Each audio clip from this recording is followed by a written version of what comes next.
మంటుంటుంది. పుండి ఇంకా మానుండదు. సీట్లో ముళ్ళు పెట్టి నా సీటుకి ముళ్ళు పడేస్తావే. ఓదల గిరిజాలి. ఒరేయ్, నువ్వు నన్నేమీ చేయలేవురా. పెద్దమ్మా రా నాన్న. నువ్వు ఏడవనంటే వస్తా. నువ్వు వద్దన్నా ఆగవులే, రా. గాయత్రక్యం బాగున్నావా? అమ్మా చూడమ్మా, నువ్వు అసలు మారవే. వీడెప్పుడు ఇంతే. ఏంట్రా నాన్న ఇలా చిక్కిపోయావు? ఉండు. ఇప్పుడు చెప్పు. హాస్టల్ తిండి సరిగ్గా తింటున్నావా? అబ్బే అలాంటి మొహమాటం లేదు, కుమ్మేస్తున్నావు. ఏంటోరా, ఎప్పుడో పండక్కోసారి ఇలా వస్తావు, అలా వెళ్ళిపోతావు. ఎలా ఉంటున్నావో ఏంటో. నేను బిందాస్గానే ఉన్నానే, నువ్వు బిందెలు నింపు.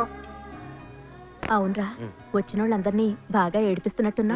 వాళ్ళతో మాట్లాడాలంటే వేరే మార్గం లేదు కదా. నేనైనా వాళ్ళని ఏడిపించాలి, వాళ్ళైనా నన్ను తట్టాలి. బాగా ఏడిపించు, కానీ ఆ ముద్దుకృష్ణతో మాత్రం గొడవ పెట్టుకోకే.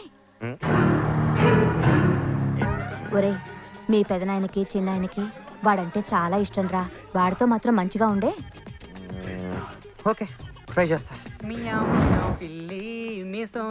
నమస్తే బాబు. ఒరే రామగిరి, అయ్యా ఇందాక పెద్దమ్మని కలిసినప్పుడు ఆడోడు ఆ ముద్దు కృష్ణ గారితో పెట్టుకోవద్దని ఇంద్రా.